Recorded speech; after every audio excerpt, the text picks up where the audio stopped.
بہت اچھا مشترکہ نظام زندگی بہت اچھا تھا جب ایک دوسرے کے حقوق کا پتہ تھا. اب حقوق کا نہیں پتہ، لہٰذا ادھر سے آگ ادھر سے آگ ادھر سے آگ ادھر سے آگ. میں سر درد کا مریض ہوں، تھوڑی تھکاوٹ شروع ہو جاتا، فاقہ شروع ہو جاتا، تو میں روزے رکھنے کے لیے مری چلا جاتا ہوں کہ بھئی چلو کوئی ٹھنڈک، روزے کا لمبا ہونا اور ٹھنڈک شاید اس کو کچھ وہ بیلنس کر دیتا ہے. تو میں کچھ 3-4 روزے پھر بھی چھوٹ جاتے ہیں لیکن اکثر پورے ہو جاتے ہیں. تو بھوربن میں وہاں ایک جگہ میں ٹھہرتا ہوں، تو عصر کے بعد میں تھوڑا بیان کرتا ہوں معاشرت پر. تو پہلی دفعہ جب میں وہاں ٹھہرا تو 8ویں دن امام مسجد کی بیوی آئی ہمارے پاس، میری بیگم کے پاس، کہ جی بیگم صاحب میں نے آپ کا اور مولانا کا شکریہ ادا کرنا ہے کہ آج میری زندگی کا پہلا ہفتہ ہے میرے خامند نے مجھے مارا نہیں. پہلا ہفتہ امام مسجد، امام مصلی پہ کھڑے ہونے والے، کہا پہلا زندگی کا ہفتہ ہے میرے خامند نے مجھے مارا نہیں، ورنہ میری ہر دوسرے دن پٹائی ہوتی تھی. اور 10ویں دن امام صاحب خود آ گئے کہ مولانا صاحب ہمیں پتہ ہی نہیں تھا زندگی کیسے گزار، ہمارے جو ماحول میں تھا ہم وہی کر رہے تھے. کہ میرے بہنوئی نے میری بہن کی ایک دفعہ ٹانگ توڑی، ایک دفعہ بازو توڑا، اور عالم دین ہے، عالم دین ہے.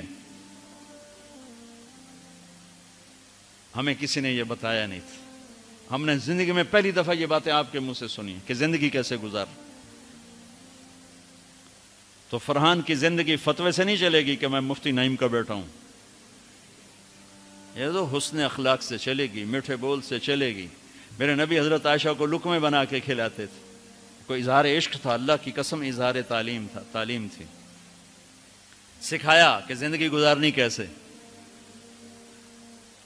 ان کو آٹا گوندھ کے دیتے تھے، چونکہ ابھی شروع میں ان کو آٹا گوندنا نہیں آتا تھا تو آٹا گوندھ کے دیتے تھے.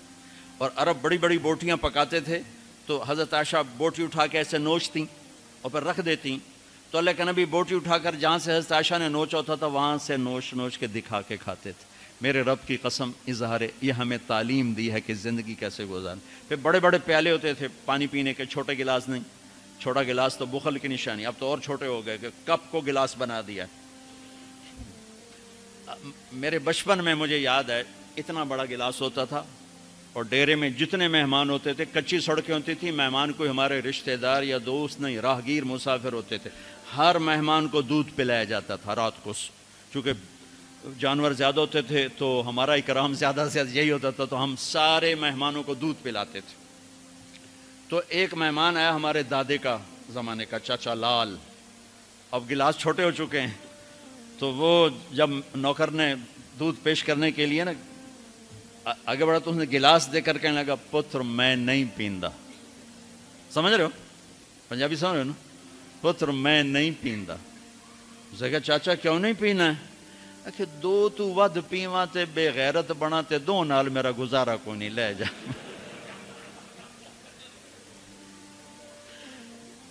تو بخل کا زمانہ آ گیا، چھوٹی چھوٹی گلاسیں آ گئی.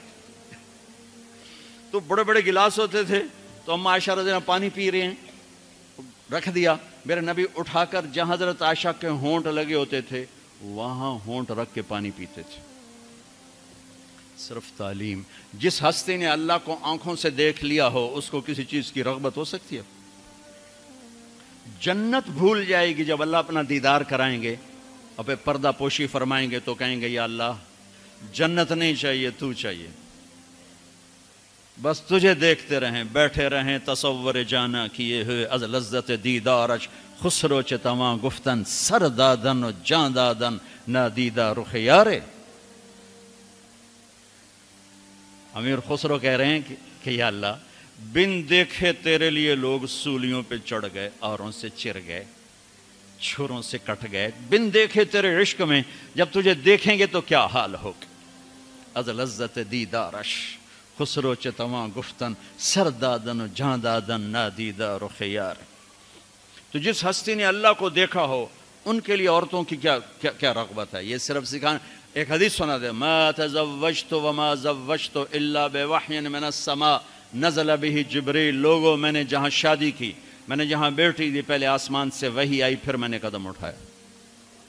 اللہ کی قسم ہمیں سکھانے کے لیے تھا، ہمیں سکھانے کے لیے۔ ہاں سفر سے واپسی ہو رہی ہے، ٹھیک ہے، آپ نے صحابہ سے کہا چلو بھائی تیز ہو جاؤ، وہ سارے تیز ہو گئے، یہاں تک کے نظروں سے غائب ہو گئے، ٹھیک۔ تو اب کون رہ گئے؟ اما عائشہ اور میرے نبی۔ تو اما عائشہ نہیں، میرے نبی نے کہا عائشہ دوڑ لگائیں، دوڑ لگائیں، لگائیں۔ اللہ اکبر، مفتی نعیم کا اتنا بڑا پیٹ، یہ دوڑ لگائے گا بیگم کے ساتھ؟ اور مولا منظور مینگل کا اس سے بھی بڑا ہو گیا، یہ لگائیں گے؟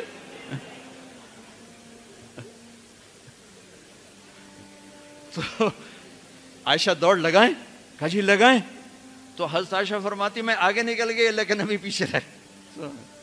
پھر کچھ عرصہ گزر گیا، کئی سال گزر گئے، پھر ایک سفر سے واپسی ہو رہی، آپ نے کہا ہاں بھائی آگے جاؤ، وہ سارے آگے جا گئے، اجل ہو گئے۔ آپ نے کہا عائشہ دوڑ لگائیں، کہا جی لگائیں۔ تو کہا ان دنوں میں موٹی ہو گئی، تبدنت کا لفظ مجھے یاد ہے، کہ میں موٹی ہو گئی تھی۔ تو جب دوڑ لگائی تو اللہ کے نبی آگے نکل گئے، تو آپ نے کہا عائشہ ہذہ بتلک، اب تو میں برابر ہو گئی۔ اللہ کی قسم زندگی سمجھانے کے لیے تھا۔ جہاد کا سفر سارا صحابہ کا قافلہ ہے، جنگ کا زمانہ ہے، دشمن چاروں طرف ہے، اور ہم اما عائشہ رضی اللہ عنہ اونٹ پہ بیٹھیں اور ہاتھ لگایا تو ہار غائب۔ فرمائے میرا تو ہار کوئی نہیں، میں تو نہیں جاؤں گی، میرا ہار ڈھونڈو۔ تو میرے نبی نے نہیں فرمایا چل بیٹھ، اتنے لوگوں کو تو پریشان کرتی ہے، تجھے پتہ نہیں میں نے سبق پڑھانا تو میرے پیچھے پڑ گئی۔ طلبہ میرا انتظار کر رہے ہیں۔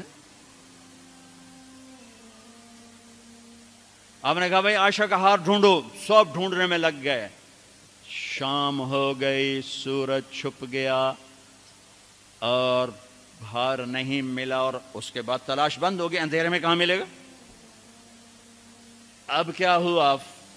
پانی رات کو عشاء میں ختم ہو گیا، فجر کی نماز کا وقت داخل ہونے والا ہو گیا، اور پانی کوئی نہیں، تیمم کی آیات نہیں اتریں۔ لوگوں نے ابو بکر کو تانے دینے شروع کہ تیری بیٹی کی وجہ سے اب نماز کا کیا بنے گا؟ ابو بکر غصے میں آئے اما عائشہ کے خیمے میں، تو اللہ کے نبی گود میں سر رکھے سو رہے تھے۔ اب آپ تو باپ تھے، تو آ کر اب بول تو سکتے نہیں، اور چہرے سے دوری تیری وجہ سے ہی ہو، اور یہاں پسلی میں ماری انگلی، زور سے انگلی ماری۔ تو کہتے میں ایسے سخت ہو گئی تاکہ میرا بدن حرکت نہ کرے کہ کہیں اللہ کے نبی اٹھ نہ جائیں۔ تو چہرے سے غصے کا اظہار کر کے، اور میرے والد مرحوم جو تھے نا، وہ گالیاں بہت نکالتے تھے، اور ان کی بخشش کر پنجاب کے ذمہ دار کیا تھے۔ جب میں تبلیغ میں لگ گیا تو اب وہ عادت مجھ سے شرماتے تھے، تو جب میں ہوتا تھا نا تو نوکر کو بلا کر اس کو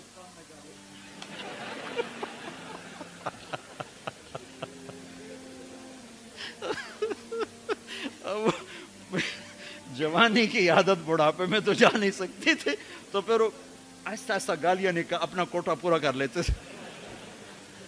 تو ابوبکر صدیق رضی اللہ عنہ میں کہ کہیں بھائی اللہ کا نبی اٹھنے کرتے رہو، انگلی مارتے رہے، تو اللہ نے آیات تیمم اتار دی۔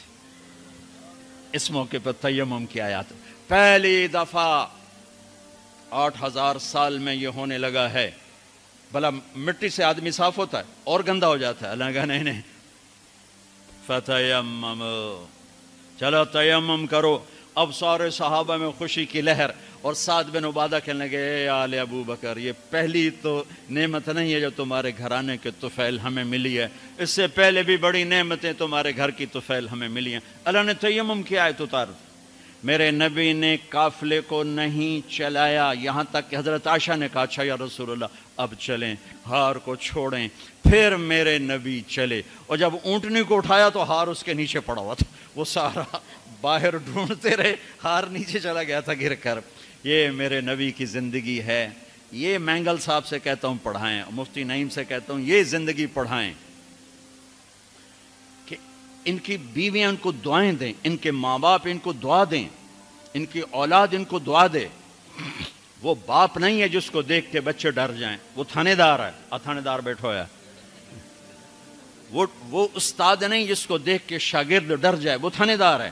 وہ خامد نہیں ہے جس کو دیکھ کے بیوی سہم جائے وہ تھانے دار ہے، خامد وہ ہے جس کو دیکھ کے بیوی خوش ہو، باپ وہ ہے جس کو دیکھ کے اولاد خوش ہو، استاد وہ ہے جس کو دیکھ کے شاگرد خوش ہو۔